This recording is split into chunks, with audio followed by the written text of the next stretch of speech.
আজকের এই ঈদের খুশির দিনে জামাতের আমির বিরাট ঘটনা।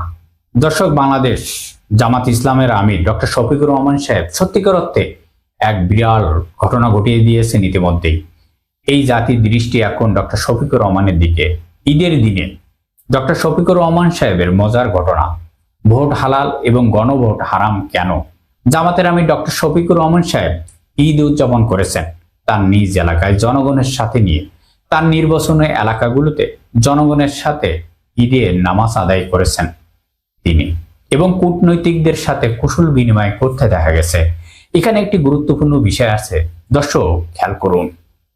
জামাতের আমির এই যে বক্তব্যটা আজকে দিলেন, গণমাধ্যমে এটা ট্রেন্ডিং এ রয়েছে যে ভোট হালাল এবং গণভোট হারাম কেন। জামাতের আমিরকে অনেকেই বলছেন ডক্টর শফিকুর রহমান সাহেব তিনি জাতীয় নেতা, জাতীয় সংসদে বিরোধী দলের নেতা, তিনি লোকাল কোনো এমপিদের মধ্যে সীমাবদ্ধ নন, তিনি পুরো বাংলাদেশে বিরোধী দলের নেতা। তারেক রহমান সাহেব জাতীয় ঈদগাহে নামাজ পড়বে, এটা ভালো, কিন্তু শাহাবুদ্দিন চুপ্পুর সাথে নামাজ পড়া, যেহেতু ডক্টর শফিকুর রহমান চাইলে চুপ্পুকে এখান থেকে সরাতে পারবে না, যে কারণে চুপ্পুর সাথে নামাজ আদায় করেননি। জামাতের আমির এটা অনেক ভালো কাজ করেছেন। শেষ পর্যন্ত সব জল্পনা কল্পনা অবসান ঘটিয়ে বিরোধী দলের নেতা হিসাবে প্রথম কূটনৈতিকদের সাথে একসাথে মিলেমিশে শুভেচ্ছা বিনিময় করেছেন এবং জামাতের আমিরের বাসায় এসেছেন কূটনৈতিকরা।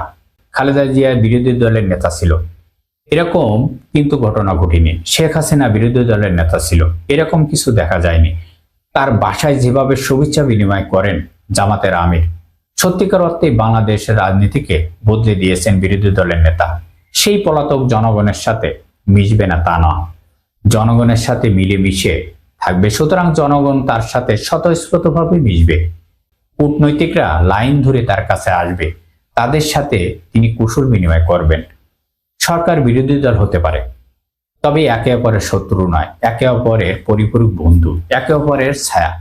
মেট্রো রোডে এই বাসভবনে জামাতের আমির শুভেচ্ছা বিনিময়, এটা সত্যিকার অর্থেই এক ইতিহাসের নতুন মাইল ফলক হিসাবে দৃষ্টি স্থাপন করেছেন জামাতের আমির, এবং জামাতের আমিরের মর্যাদা অবস্থানকে অনেক গভীরে নিয়ে গেছে। তো জামাতের আমির ঈদের পরপরই 11 দলের জোটের আন্দোলন শুরু হবে। জামাত এবং এনসিপি রাজপথে কর্মসূচি নিয়ে আসবে।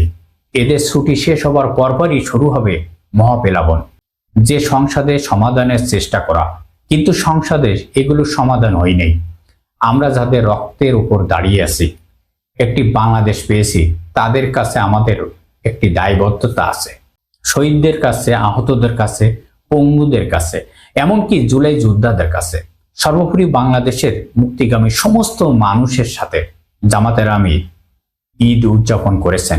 এখানে আরেকটি গুরুত্বপূর্ণ বিষয় আছে, তারেক রহমান সাহেব চুপ্পুর সাথে কোলাকুলি করেছেন, জুলাই শহীদদের সাথে বেইমানি করেছেন, অপমান করেছেন। আর জামাতের আমির ডক্টর শফিকুর রহমান সাহেব শহীদদের জন্য দোয়া প্রার্থনা কামনা করেছেন। তবে এই প্রার্থনায় বলে দিচ্ছে আগামী জাতীয় নির্বাচন